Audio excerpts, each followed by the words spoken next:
ও পয়গম্বর, আমি তাদের উপরে এই জন্য আযাব দেই না, আমার আযাবকে এই জন্য বন্ধ করে রাখা হয়েছে। ওয়া আনতা ফীহিম, আমরা তো পড়েছি আনতা মানে একজন, আপনি আনতুমা তোমরা দুইজন, আনতুম তোমরা সবাই, কিছু কিছু তো পড়েছিলাম আনা মানে আমি, আনতা মানে তুমি, আনতুমা মানে তোমরা দুইজন, আনতুম মানে তোমরা সবাই। আল্লাহ তাআলা নবীকে বলল ওয়া আনতা ফীহিম, ও পয়গম্বর, ওই মুশরিকের দলগুলো বলতে পারে আমি কেন আযাবকে তাদের উপরে দেই না, আমি আযাব কেমন করে দিতে পারি যে জায়গার মাধ্যমে আপনি নিজে আছেন, আপনি নিজে আছেন, মতলব এই জায়গার মাধ্যমে আযাব আল্লাহ তাআলা দিলেন। গুনাহগার থাকলেও আযাব আসবে নিশ্চয়, ওই জায়গায় নেক মানুষ থাকে না নাই?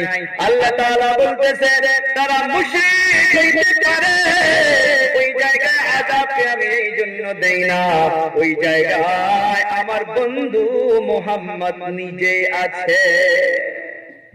নবীর জন্য আল্লাহ তাআলা মুশরিকরা আযাব দেওয়ার পরেও আল্লাহ আযাব দিতেছে না, এর ব্যাখ্যা ও বাবা কিসসা জানি না কিছু, আমি এমন ভাবে বোঝানোর চেষ্টা করি, এর ব্যাখ্যা লিখেছে মুফাসসিরিনে কেরাম যে নবী থাকার জন্য যেমন করে আল্লাহ আযাবকে বন্ধ করে থাকে, আহলে সুন্নাত ওয়াল জামাতের আকীদা, নাউযুবিল্লাহ, নবী মরে যায় নাই, নবী মরে শেষ হয়ে যায় নাই, না গেছে।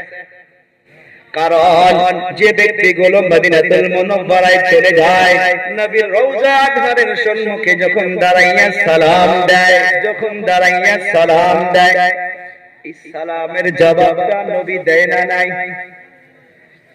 দেয়।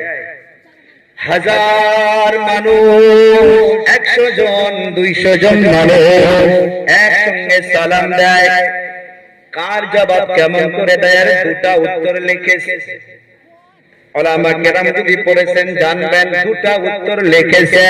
এক নাম্বার জবাব হইল ইজমালি তৌর পর সবাইকে নবী একসাথে সালামের জবাব দিয়া দেয়, সুবহানাল্লাহ।